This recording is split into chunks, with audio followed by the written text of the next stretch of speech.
ఆ చిన్న ఏలియన్ దారి తప్పిపోయి అడవి జంతువుల మధ్య వాళ్ళు తినేదే తింటూ నిశ్శబ్దంగా ఉండేది.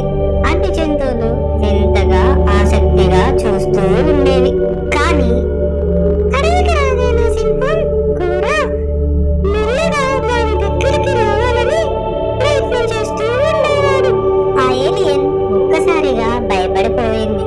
ఏమి ఆలోచించకుండా ఒక చెట్టు వైపుకి పరిగెడుతుంది. చెట్టు వెనుక దాక్కుని వణుకుతూ ఆ జంతువులను చూస్తూ నిలబడిపోతుంది. ఇది చూసిన కూడా మిగిలిన జంతువుల వైపు చూసి, ఏంటది మన దగ్గరికి రావట్లేదు, ఏమై ఉండదు దానికి అని అడిగాడు. అప్పుడు సర్పిని కొంచెం కోపంగా ఉంది.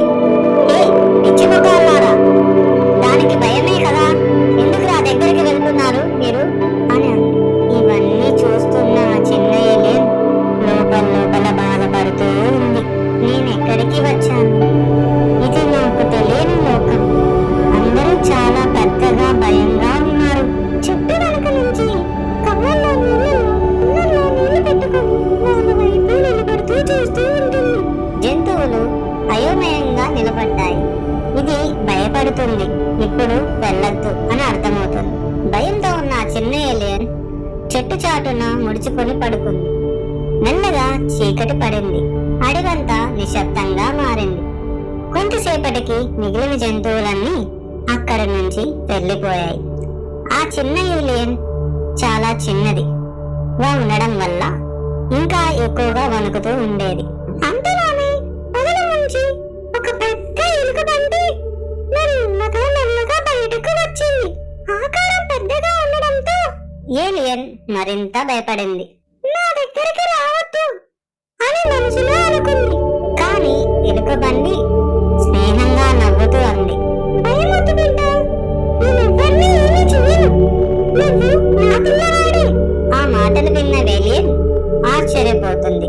ఎలుకబండి కన్నీళ్లతో ఏదో లోటును బాగా కనిపిస్తుంది.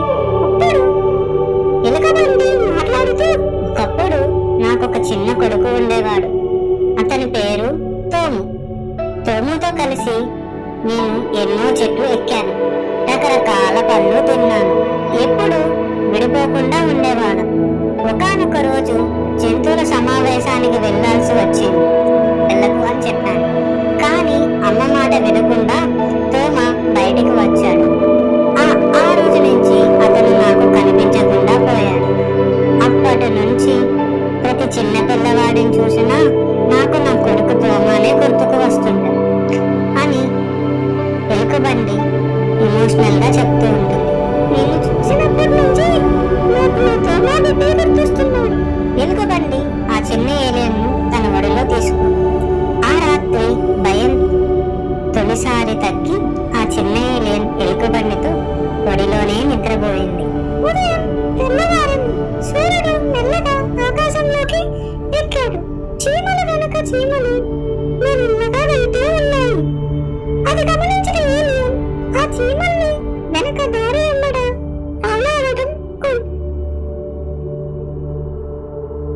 సర్పిని చూసి భయపడింది. దారి వెంబడ ఎలుకబండిని ఫాలో చేస్తూ ఉండేది. జంతువులన్నీ చుట్టూ చేరాయి. ఎవరివాడు, నీకేమవుతాడు అని ఎలుకబండిని ధైర్యంగా అడిగాయి. ఇది నా కొడుకు. జంతువులన్నీ షాక్ అయ్యాయి. ఇది వెంటనే సింహం గోరాకి చెప్పాలి. కొద్దిసేపట్లోనే గోరా తన సైన్యంతో